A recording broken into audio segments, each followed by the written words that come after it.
श्री रघुनाथ जी के चरणों में सिर नवाकर हाथ जोड़कर सुग्रीव ने कहा, हे नाथ, मुझे कुछ भी दोष नहीं है। हे देव, आपकी माया अत्यंत ही प्रबल है। आप जब दया करते हैं हे राम, तभी ये छूटती है। हे स्वामी, देवता, मनुष्य और मुनि सभी विषयों के वश में हैं। फिर मैं तो पामर पशु और पशुओं में भी अत्यंत कामी बंदर हूँ। स्त्री का नयन बाण जिसको नहीं लगा, जो भयंकर क्रोध रूपी अंधेरी रात में भी जागता रहता है, क्रोधांध नहीं होता। और लोभ की फांसी से जिसने अपना गला नहीं बंधाया, हे रघुनाथ जी, वो मनुष्य आप ही के समान है। ये गुण साधन से नहीं प्राप्त होते, आपकी कृपा से ही कोई इन्हें पाते हैं। तब श्री रघुनाथ जी मुस्कुराकर बोले, हे भाई, तुम मुझे भरत के समान प्यारे हो। अब मन लगाकर वही उपाय करो जिस उपाय से सीता की खबर मिले। इस प्रकार बातचीत हो रही थी कि वानरों के यूथ झुंड आ गए। अनेक रंगों के वानरों के दल सब दिशाओं में दिखाई देने लगे। शिव जी कहते हैं, हे उमा, वानरों की वो सेना मैंने देखी थी, उसकी जो गिनती करना चाहे वो महान मूर्ख है। सब वानर आकर श्री राम जी के चरणों में मस्तक नवाते हैं और सौंदर्य माधुर्य निधि श्रीमुख के दर्शन करके कृतार्थ होते हैं। सेना में एक भी वानर ऐसा नहीं था जिससे श्री राम जी ने कुशल न पूछी हो। प्रभु के लिए ये कोई बड़ी बात नहीं है, क्योंकि श्री रघुनाथ जी विश्व रूप तथा सर्वव्यापक है, सारे रूपों और सब स्थानों में है। आज्ञा पाकर सब जहाँ तहाँ खड़े हो गए। तब सुग्रीव ने सबको समझाकर कहा कि हे वानरों के समूहों, ये श्री रामचंद्र जी का कार्य है और मेरा निहोरा अनुरोध है, तुम चारों ओर जाओ और जाकर जानकी जी को खोजो। हे भाई, महीने भर में वापस आ जाना। जो महीने भर की अवधि बिताकर बिना पता लगाए ही लौट आवेगा, उसे मेरे द्वारा मरवाते ही बनेगा, अर्थात मुझे उसका वध करवाना ही पड़ेगा। सुग्रीव के वचन सुनते ही सब वानर तुरंत जहाँ तहाँ भिन्न भिन्न दिशाओं में चल दिए। तब सुग्रीव ने अंगद, नल, हनुमान आदि प्रधान योद्धाओं को बुलाया और कहा, हे धीर बुद्धि और चतुर नील, अंगद, जाम्बान और हनुमान, तुम सब श्रेष्ठ योद्धा मिलकर दक्षिण दिशा को जाओ और सब किसी से सीता जी का पता पूछना। मन, वचन तथा कर्म से उसी का, सीता जी का पता लगाने का उपाय सोचना। श्री रामचंद्र जी का कार्य संपन्न सफल करना। सूर्य को पेट से और अग्नि को हृदय से सामने से सेवन करना चाहिए, परंतु स्वामी की सेवा तो छल छोड़कर सर्वभाव से मन, वचन, कर्म से करनी चाहिए। माया, विषयों की ममता, आसक्ति को छोड़कर परलोक का सेवन, भगवान के दिव्य धाम की प्राप्ति के लिए भगवत सेवा रूप साधन करना चाहिए, जिससे भव जन्म मरण से उत्पन्न सारे शोक मिट जाएं। हे भाई, ध्येय धारण करने का यही फल है कि सब कामों कामनाओं को छोड़कर श्री राम जी का भजन ही किया जाए। सद्गुणों को पहचानने वाला गुणवान तथा वडभागी वही है जो श्री रघुनाथ जी के चरणों का प्रेमी है। आज्ञा मांगकर और चरणों में फिर से नवाकर श्री रघुनाथ जी का स्मरण करते हुए सब हर्षित होकर चले। सबके पीछे पवन सुत श्री हनुमान जी ने सिर नवाया। कार्य का विचार करके प्रभु ने उन्हें अपने पास बुलाया। उन्होंने अपने कर कमलों से उनके सिर का स्पर्श किया तथा अपना सेवक जानकर उन्हें अपने हाथ की अंगूठी उतार कर दी और कहा, बहुत प्रकार से सीता जी को समझाना और मेरा बल तथा विरह प्रेम कहकर तुम शीघ्र लौट आना। हनुमान जी ने अपना जन्म सफल समझा और कृपा निधान प्रभु को हृदय में धारण करके वे चले। यद्यपि देवताओं की रक्षा करने वाले प्रभु सब बात जानते हैं, तो भी वे राजनीति की रक्षा कर रहे हैं। नीति की मर्यादा रखने के लिए सीता जी का पता लगाने को जहाँ तहाँ वानरों को भेज रहे हैं। सब वानर वन, नदी, तालाब, पर्वत और पर्वतों की कंदराओं में खोजते हुए चले जा रहे हैं। मन श्री राम जी के कार्य में लवलीन है।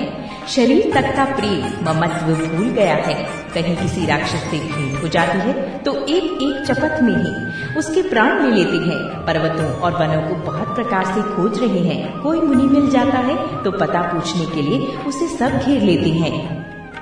इतने में ही सबको अत्यंत प्यास लगी, जिससे सब अत्यंत ही व्याकुल हो गए, किंतु जल कहीं नहीं मिला। घने जंगल में सब भुला गए। हनुमान जी ने मन में अनुमान किया कि जल पिए बिना सब लोग मरना ही चाहते हैं। उन्होंने पहाड़ की चोटी पर चढ़कर चारों ओर देखा तो पृथ्वी के अंदर एक गुफा में उन्हें एक कौतुक आश्चर्य दिखाई दिया। उसके ऊपर चकवे, बगुले और हंस उड़ रहे हैं और बहुत से पक्षी उसमें प्रवेश कर रहे हैं। पवन कुमार हनुमान जी पर्वत से उतर आए और सबको ले जाकर उन्होंने वो गुफा दिखलाई। सबने हनुमान जी को आगे कर लिया और वे गुफा में घुस गए। देर नहीं की, अंदर जाकर उन्होंने एक उत्तम उपवन, बगीचा और तालाब देखा जिसमें बहुत से कमल खिले हुए हैं। वहीं एक सुंदर मंदिर है जिसमें एक तप मूर्ति स्त्री बैठी है। दूर से ही सबने उसे सिर नवाया और पूछने पर अपना सब वृतांत कह सुनाया। तब उसने कहा, जलपान करो और भांति भांति के रसीले सुंदर फल खाओ। आज्ञा पाकर सबने स्नान किया, मीठे फल खाए और फिर सब उसके पास चले गए। तब उसने अपनी सब कथा कह सुनाई और कहा, मैं अब वहाँ जाऊंगी जहाँ श्री रघुनाथ जी हैं। तुम लोग आंखें मूंद लो और गुफा को छोड़कर बाहर जाओ। तुम सीता जी को पा जाओगे, पछताओगे नहीं, निराश ना हो। आंखें मूंदकर फिर जब आंखें खोली तो सब वीर क्या देखते हैं कि सब समुद्र के तीर पर खड़े हैं और वो स्वयं वहां गई जहां श्री रघुनाथ जी थे। उसने जाकर प्रभु के चरण कमलों में मस्तक नवाया और बहुत प्रकार से विनती की। प्रभु ने उसे अपनी अनपायनी अचल भक्ति दी। प्रभु की आज्ञा सिर पर धारण कर और श्री राम जी के युगल चरणों को, जिनकी ब्रह्मा और महेश भी वंदना करते हैं, हृदय में धारण कर वो स्वयं प्रभा बद्रिकाश्रम को चली गई। यहाँ वानरगण मन में विचार कर रहे हैं कि अवधि तो बीत गई पर काम कुछ न हुआ। सब मिलकर आपस में बात करने लगे कि हे भाई, अब तो सीता जी की खबर लिए बिना लौटकर भी क्या करें। अंगद ने नेत्रों में छल भरकर कहा कि दोनों ही प्रकार से हमारी मृत्यु हुई।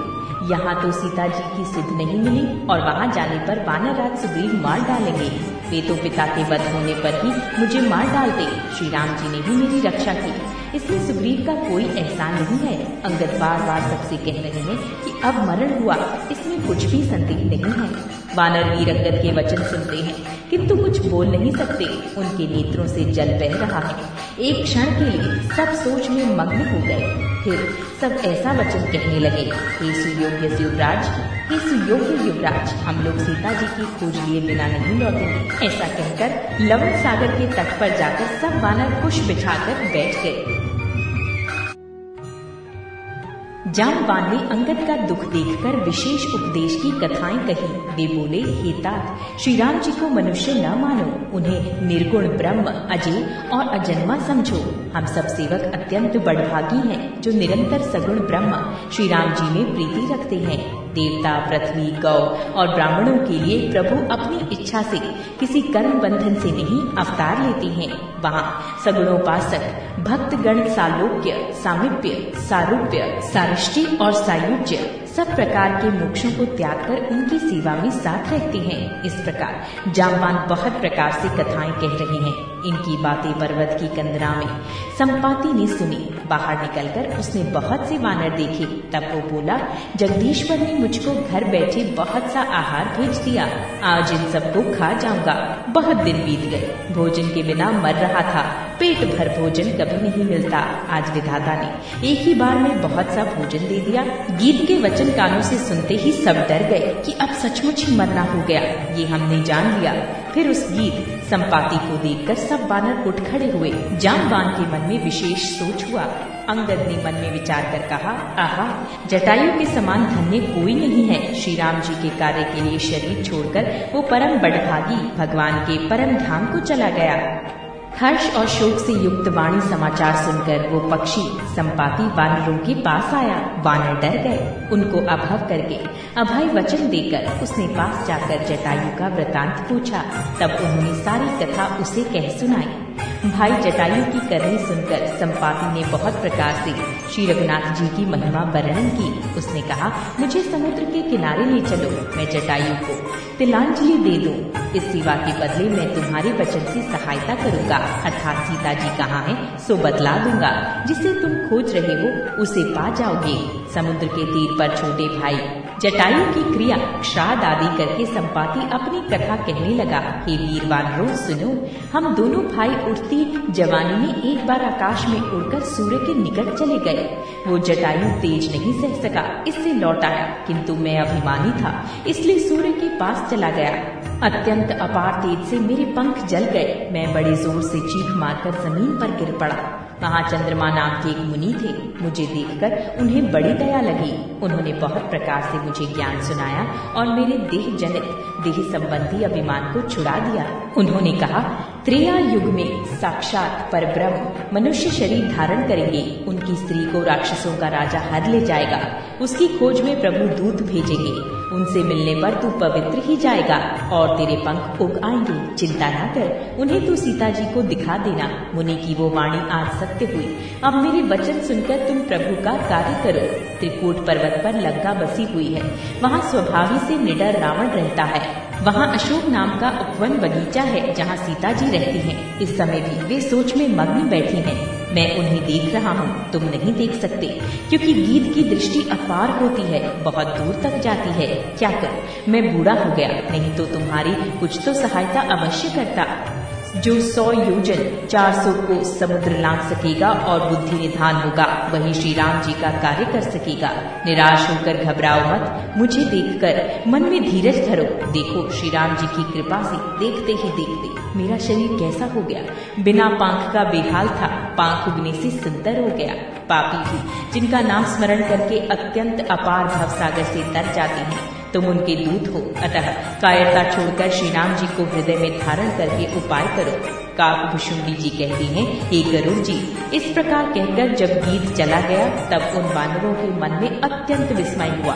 सब किसी ने अपना अपना बल कहा, पर समुद्र के पार जाने में सभी ने संदेह प्रकट किया। रक्षराज जामवान कहने लगे, मैं अब बूढ़ा हो गया, शरीर में पहले वाला बल का लेश भी नहीं रहा। जब खरारी खर के शत्रु श्री राम वामन बने थे तब मैं जवान था और मुझ में बड़ा बल था। बलि के बांधते समय प्रभु इतने बढ़े कि उस शरीर का वर्णन नहीं हो सकता, किंतु मैंने 2 ही घड़ी में दौड़कर उस शरीर की 7 प्रदक्षिणाएं कर ली।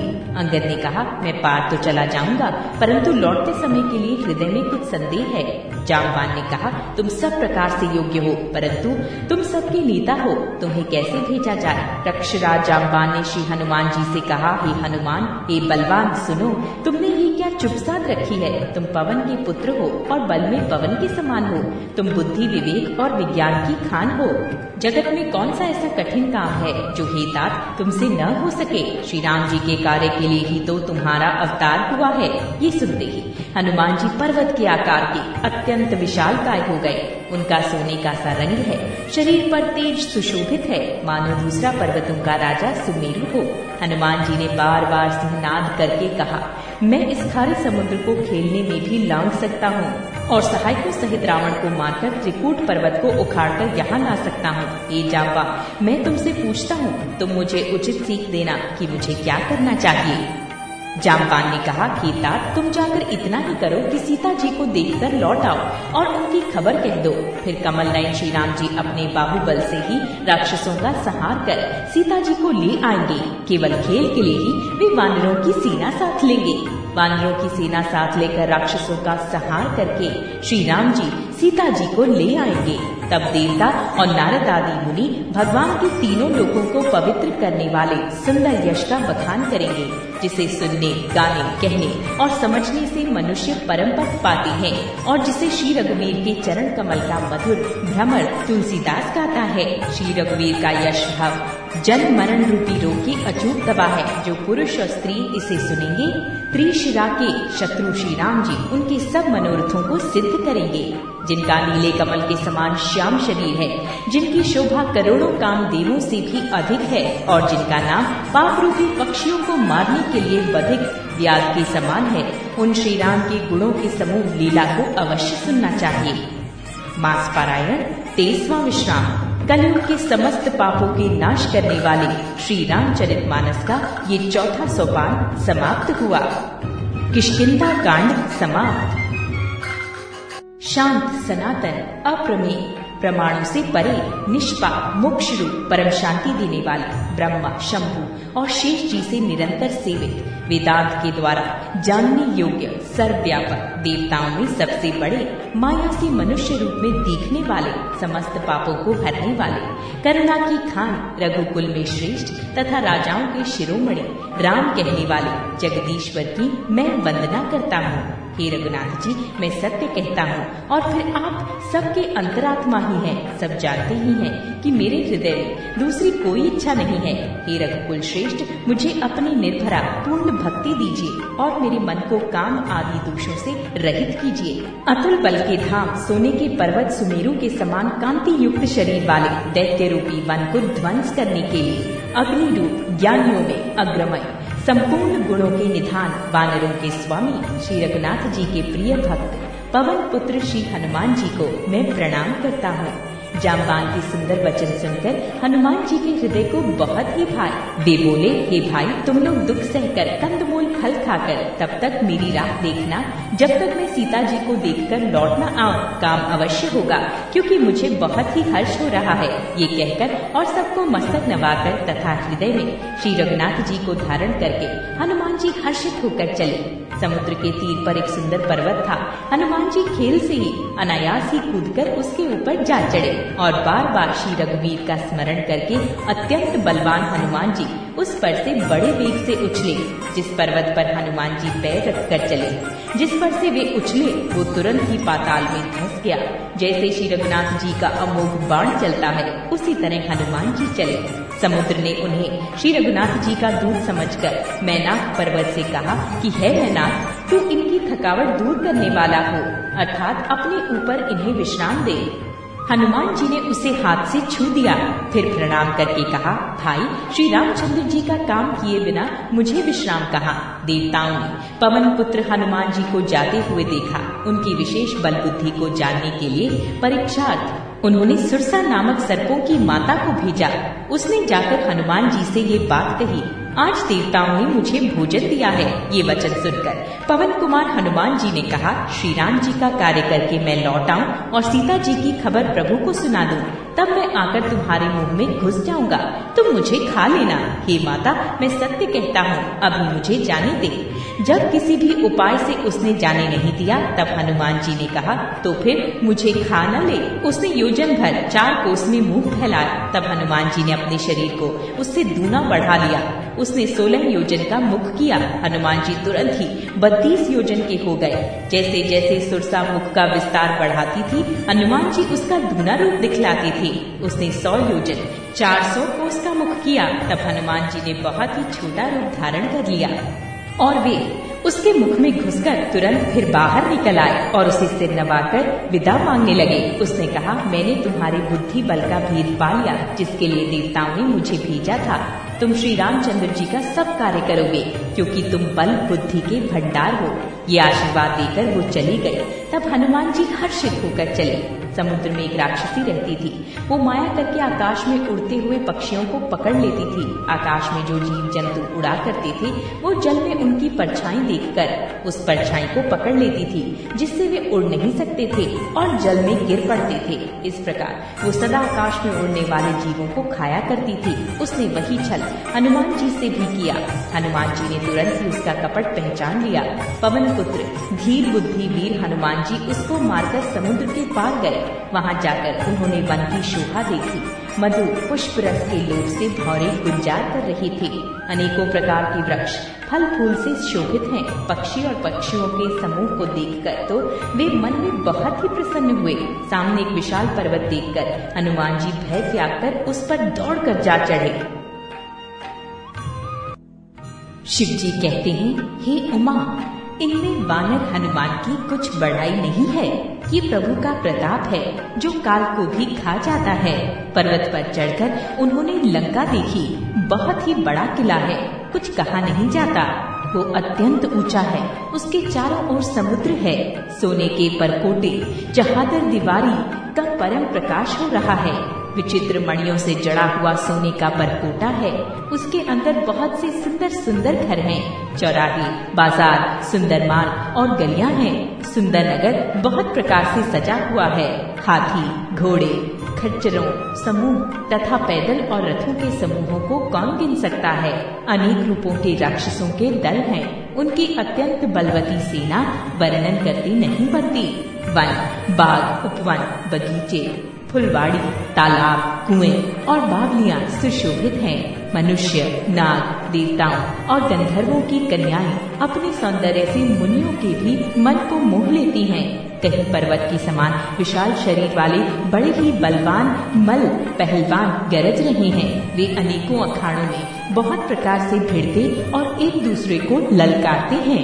भयंकर शरीर वाले करोड़ों योद्धा यत्न करके बड़ी सावधानी से नगर की चारों दिशाओं में सब ओर से रखवाली करते हैं। कहीं दुष्ट राक्षस भैंसों, मनुष्यों, गायों, गधों और बकरों को खा रहे हैं। तुलसीदास ने इनकी कथा इसलिए कुछ थोड़ी सी कही है कि ये निश्चय ही श्री रामचंद्र जी के बाण रूपी तीर्थ में शरीरों को त्याग कर परम गति पाएंगे। नगर के बहुसंख्यक रखवालों को देखकर हनुमान जी ने मन में विचार किया कि अत्यंत छोटा रूप धरूं और रात के समय नगर में प्रवेश करूं। हनुमान जी मच्छर के समान छोटा सा रूप धारण कर नर रूप से लीला करने वाले भगवान श्री रामचंद्र जी का स्मरण करके लंका को चले। लंका के द्वार पर लंकनी नाम की एक राक्षसी रहती थी। वो बोली, मेरा निरादर करके बिना मुझसे पूछे कहाँ चला जा रहा है? हे मूर्ख, तूने मेरा भेद नहीं जाना। जहाँ तक जितने चोर हैं वे सब मेरे आहार हैं। महाकपि हनुमान जी ने उसे एक घूंसा मारा जिससे वो खून की उल्टी करती हुई पृथ्वी पर लुढ़क पड़ी। वो लंकिनी फिर अपने को संभाल कर उठी और डर के मारे हाथ जोड़कर विनती करने लगी। वो बोली, रावण को जब ब्रह्मा जी ने वर दिया था तब चलते समय उन्होंने मुझे राक्षसों के विनाश की ये पहचान बता दी थी कि जब तू बंदर के मारने से व्याकुल हो जाए तब तू राक्षसों का संहार हुआ जान लेना। हे तात, मेरे बड़े पुण्य हैं जो मैं श्री रामचंद्र जी के दूत आपको नेत्रों से देख पाई। हे तात, स्वर्ग और मोक्ष के सब सुखों को तराजू के एक पलड़े में रखा जाए तो भी वे सब मिलकर दूसरे पलड़े पर रखे हुए उस सुख के बराबर नहीं हो सकते जो लव क्षण मात्र के सत्संग से होता है। अयोध्यापुरी के राजा श्री रघुनाथ जी को हृदय में रखे हुए नगर में प्रवेश करके सब काम कीजिए। उसके लिए विष अमृत हो जाता है, शत्रु मित्रता करने लगते हैं, समुद्र गाय के खुर के बराबर हो जाता है, अग्नि में शीतलता आ जाती है और हे गरुड़ जी, सुमेरु पर्वत उसके लिए रज के समान हो जाता है, जिसे श्री रामचंद्र जी ने एक बार कृपा करके देख लिया। तब हनुमान जी ने बहुत ही छोटा रूप धारण किया और भगवान का स्मरण करके नगर में प्रवेश किया। उन्होंने एक एक प्रत्येक महल की खोज की, जहाँ तहाँ असंख्य योद्धा देखे। फिर वे रावण के महल में गए। वो अत्यंत विचित्र था जिसका वर्णन नहीं किया जा सकता। हनुमान जी ने उस रावण को शयन किए देखा, परंतु महल में जानकी जी नहीं दिखाई दी। फिर एक सुंदर महल दिखाई दिया। वहाँ उसमें भगवान का एक अलग मंदिर बना हुआ था। वो महल श्री राम जी के आयुध धनुष बाण के चिन्हों से अंकित था। उसकी शोभा वर्णन नहीं की जा सकती। वहाँ नवीन नवीन तुलसी के वृक्ष समूहों को देखकर कपिराज श्री हनुमान जी हर्षित हुए। लंका तो राक्षसों के समूह का निवास स्थान है, यहाँ सज्जन साधु पुरुष का निवास कहाँ? हनुमान जी मन में इस प्रकार तर्क करने लगे। उसी समय विभीषण जी जागे। उन्होंने विभीषण ने राम नाम का स्मरण उच्चारण किया। हनुमान जी ने उन्हें सज्जन जाना और हृदय में हर्षित हुए। हनुमान जी ने विचार किया कि इनसे हट करके अपनी ओर से ही परिचय करूंगा, क्योंकि साधु से कार्य की हानि नहीं होती, प्रत्युत लाभ ही होता है। ब्राह्मण का रूप धरकर हनुमान जी ने उन्हें वचन सुनाए, पुकारा। सुनते ही विभीषण जी उठकर वहां आए, प्रणाम करके कुशल पूछी और कहा कि हे ब्राह्मण देव, अपनी कथा समझाकर कहिए। क्या आप हरि भक्तों में से कोई हैं? क्योंकि आपको देखकर मेरे हृदय में अत्यंत प्रेम उमड़ रहा है। अथवा क्या आप दिलों से प्रेम करने वाले स्वयं श्री राम जी ही हैं, जो मुझे बड़भागी बनाने घर बैठे दर्शन देकर कृतार्थ करने आए हैं? तब हनुमान जी ने श्री रामचंद्र जी की सारी कथा कहकर अपना नाम बताया। सुनते ही दोनों के शरीर पुलकित हो गए और श्री राम जी के गुण समूहों का स्मरण करके दोनों के मन प्रेम और आनंद में मग्न हो गए। विभीषण जी ने कहा, हे पवन पुत्र, मेरी रहन सुनो। मैं यहाँ वैसे ही रहता हूँ जैसे दांतों के बीच में बेचारी जीभ। हे तात, मुझे अनाथ जानकर सूर्य कुल के नाथ श्री रामचंद्र जी का क्या कभी मुझ पर कृपा करेंगे?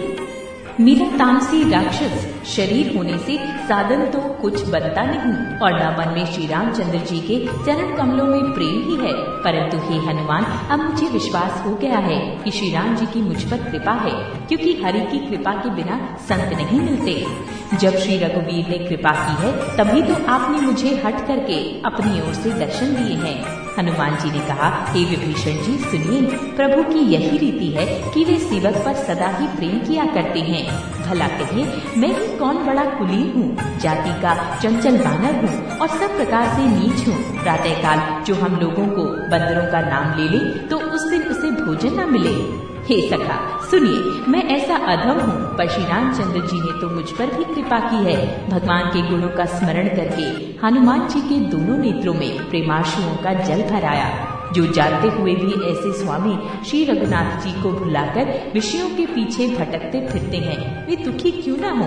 इस प्रकार श्री राम जी के गुण समूहों को कहते हुए उन्होंने अनिर्वचनीय परम शांति प्राप्त की। फिर विभीषण जी ने श्री जानकी जी जिस प्रकार वहाँ लंका में रहती हैं, वो सब कथा कही। तब हनुमान जी ने कहा, हे भाई सुनो, मैं जानकी माता को देखना चाहता हूँ।